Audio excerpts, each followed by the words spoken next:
Hello friends, welcome to my YouTube channel Haru and Tanu. മഴക്കാലമാകുമ്പോൾ വീടിന് ചുറ്റുമുള്ള മരങ്ങളും ചെടികളും ഒക്കെ വെട്ടി നിർത്തുന്ന ഒരു പതിവ് നിങ്ങൾക്കുണ്ടോ?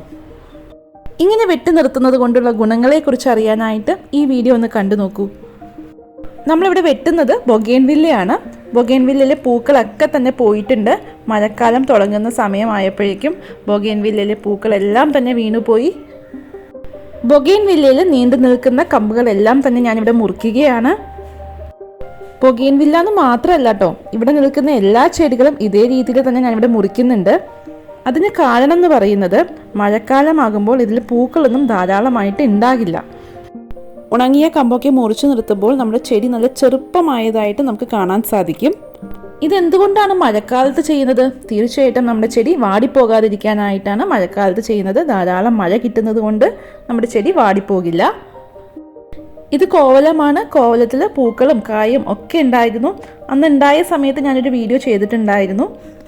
ഇപ്പം കണ്ടോ, എല്ലാ ഇലകളും ഒക്കെ മുരടിച്ചു പോയിട്ടുണ്ട്.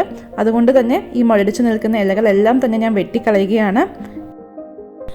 മുരടിച്ചു നിൽക്കുന്ന ഇലകളൊക്കെ മുറിച്ചു കളഞ്ഞ് അതിലുണ്ടായിരുന്ന പ്രാണികളെയൊക്കെ നമ്മൾ കളഞ്ഞു. കണ്ടോ, പച്ച നിറത്തിലുള്ള ഒരു പ്രാണിയെ നമുക്കിവിടെ കാണാനായിട്ട് സാധിക്കും. ബാക്കി നിൽക്കുന്ന ചെടിയിൽ വേപ്പിൻ പിണ്ണാക്ക് ഡൈല്യൂട്ട് ചെയ്ത് തളിച്ചു. അതിനുശേഷം നീണ്ടു കിടക്കുന്ന വള്ളിയെല്ലാം കയർ ഉപയോഗിച്ച് ഇതുപോലെ കെട്ടി വച്ചിട്ടുണ്ട്. ചെടികളുടെ കടയ്ക്ക് ഫിഷ് അമിനോ ആസിഡാണ് ഒഴിച്ചു കൊടുക്കുന്നത്. ഏത് തരത്തിലുള്ള വളവും നമുക്ക് ചേർത്ത് കൊടുക്കാവുന്നതാണ്. മഴക്കാലമാകുമ്പോൾ നമ്മുടെ ഗാർഡനിലുള്ള ചെടികൾ മുറിച്ചു നിർത്തുന്നത് പോലെ തന്നെ ഇമ്പോർട്ടൻ്റ് ആയിട്ടുള്ളൊരു കാര്യമാണ് വീടിന് ചുറ്റുമുള്ള മരങ്ങളുടെ കമ്പിറക്കുന്നതും. മരങ്ങളുടെ കമ്പിറക്കാനായിട്ട് ഇവിടെ ഒരു ചേട്ടനുണ്ട്, അതായത് നമ്മുടെ ഒരു സഹായി ഉണ്ട്. അപ്പോൾ ചേട്ടനാണ് ഇവിടുത്തെ മരങ്ങളുടെയൊക്കെ കമ്പൊക്കെ ഇറക്കി തരുന്നത്. മഴക്കാലം തുടങ്ങുന്നതിന് തൊട്ട് മുൻപായിട്ട് ഇതൊക്കെ ചെയ്യുകയാണെങ്കിൽ മരങ്ങളുടെ മുകളിലേക്ക് കയറാനും അത് കമ്പിറക്കാനും ഒക്കെ അവർക്കാണെങ്കിലും എളുപ്പമായിരിക്കും. നല്ല കാറ്റും മഴയൊക്കെയുള്ള സമയമാണെങ്കിൽ നമ്മുടെ വീടിൻ്റെ മുകളിലേക്ക് മഴയൊക്കെ വീഴാനുള്ള ചാൻസ് ഉണ്ട്. ഇതെല്ലാം മനസ്സിൽ കണ്ടിട്ട് മഴക്കാലത്തിന് മുൻപായിട്ട് നമുക്ക് മരങ്ങളുടെയൊക്കെ കമ്പിറക്കാം.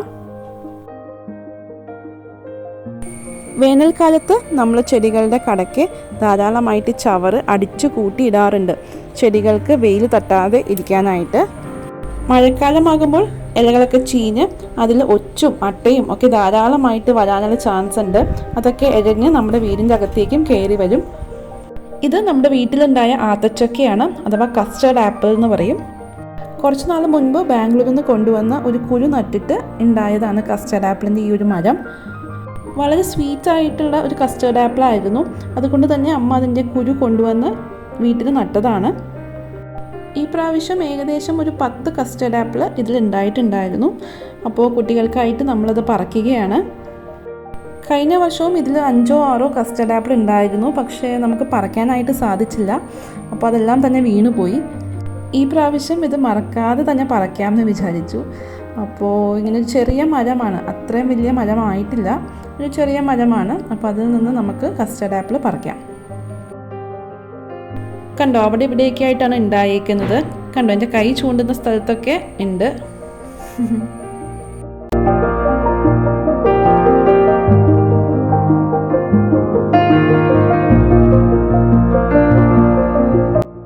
അപ്പുറത്തെ പറമ്പിലേക്കായിട്ടാണ് കുറച്ചൊക്കെ നിൽക്കുന്നത്. ഒരു വടിയൊക്കെ ഉപയോഗിച്ചിട്ട് അമ്മ പറിക്കാൻ ശ്രമിക്കുകയാണ്. നന്നായിട്ട് മൂത്തിട്ടുള്ള കസ്റ്റേർഡ് ആപ്പിൾ നോക്കി പറിച്ച് വയ്ക്കുകയാണെങ്കിൽ ഒരാഴ്ച കൊണ്ടൊക്കെ നമുക്ക് പഴുത്ത് കിട്ടും. ഇപ്പോൾ നല്ല പച്ചയാണ്. ഇത് പഴുത്തിട്ട് ഞാൻ കാണിച്ചു തരാം കേട്ടോ. കസ്റ്റേർഡ് ആപ്പിളിനായിട്ട് നമ്മൾ പ്രത്യേകിച്ച് വളങ്ങളൊന്നും ചെയ്തു കൊടുക്കാറില്ല. ഇതിൻ്റെ അടുത്ത് തന്നെയാണ് കോവലത്തിൻ്റെ വേര് നിൽക്കുന്നത്. അപ്പോൾ കോവലത്തിന് ഇടയ്ക്ക് ഞങ്ങൾ വളങ്ങളൊക്കെ ചേർത്ത് കൊടുക്കാറുണ്ട്. അപ്പോൾ കസ്റ്റേർഡ് ആപ്പിളിന് അതിൽ നിന്ന് വളങ്ങൾ കിട്ടുന്നുണ്ടെങ്കിലേ ഉള്ളൂ, അല്ലാതെ കസ്റ്റേർഡ് ആപ്പിളിന് മാത്രമായിട്ട് നമ്മൾ വേറെ വളങ്ങളൊന്നും ചേർത്ത് കൊടുക്കാറില്ല. അങ്ങനെ പറിച്ചു വച്ചിരുന്ന കസ്റ്റേർഡ് ആപ്പിൾ ഒരാഴ്ചയ്ക്ക് ശേഷം പഴുത്തിട്ടുണ്ട്.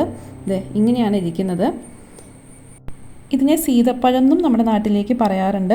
നിങ്ങളുടെ നാട്ടിൽ എന്താണ് ഇതിനെ വിളിക്കുന്നതെന്ന് താഴെ കമൻറ്റ് ബോക്സിലൊന്ന് കമൻറ്റ് ചെയ്യണേ. നമ്മൾ നേരത്തെ കണ്ട മരങ്ങളൊക്കെ ഇത് ഇവിടെ വെട്ടാൻ തുടങ്ങിയിട്ടുണ്ട്. ഇത് ചെമ്പകമാണ് കേട്ടോ വെട്ടുന്നത്. ചെമ്പകം നമ്മുടെ വീടിനേക്കാൾ ഹൈറ്റിൽ വയ്ക്കരുതെന്ന് പറയും. അതെനിക്ക് തോന്നുന്നു മഴയൊക്കെ ഉണ്ടാകുന്ന സമയത്ത് നമ്മുടെ വീട്ടിലേക്ക് വീഴാനുള്ള ചാൻസ് ഉണ്ട്. അതുകൊണ്ടായിരിക്കും പണ്ട് കാലത്തെ ആളുകൾ അങ്ങനെ പറയുന്നത്, വീടിനേക്കാൾ ഹൈറ്റിൽ ചെമ്പകം പോകാൻ പാടില്ല എന്ന്. എന്താണ് അതിൻ്റെ റീസൺ എന്ന് ശരിക്കും എനിക്കറിയില്ല. എനിക്ക് തോന്നുന്നു ഇതായിരിക്കുമെന്ന്. നിങ്ങൾക്കറിയാമെങ്കിൽ താഴെ കമൻറ്റ് ബോക്സിലൊന്ന് കമൻറ്റ് ചെയ്യണേ. അപ്പോൾ മഴക്കാലം തുടങ്ങുന്നതിന് മുൻപായിട്ട് നമ്മുടെ വീടിൻ്റെ ചുറ്റും പുറവും ഒക്കെ ക്ലീൻ ആക്കാനായിട്ട് പ്രത്യേകം ശ്രദ്ധിക്കണം. മഴക്കാലം തുടങ്ങുന്നതിന് മുൻപായിട്ട് മരങ്ങളുടെ കമ്പൊക്കെ ഇറക്കുക. അതുപോലെ തന്നെ മുരടിച്ച് നിൽക്കുന്ന ചെടികളുടെ കമ്പൊക്കെ മുറിച്ച് കളയുക. അങ്ങനെ വളരെ ഹെൽത്തി ആയിട്ടുള്ള പ്ലാന്റ്സ് നമുക്ക് ഡെവലപ്പ് ചെയ്ത് എടുക്കാനായിട്ട് സാധിക്കും. മഴക്കാലം ആയതുകൊണ്ട് തന്നെ ചെടികളൊന്നും കരിഞ്ഞു പോകാനുള്ള ചാൻസ് ഇല്ല. ഈ വീഡിയോ ഇഷ്ടമായെന്ന് പ്രതീക്ഷിക്കുന്നു. നിങ്ങളുടെ അഭിപ്രായങ്ങളും നിർദ്ദേശങ്ങളും താഴെ കമൻസിൽ പറയണം. ഈ വീഡിയോ ഇഷ്ടമായെങ്കിൽ please like, share, subscribe to my channel. Keep watching. Haru and Thanu. By.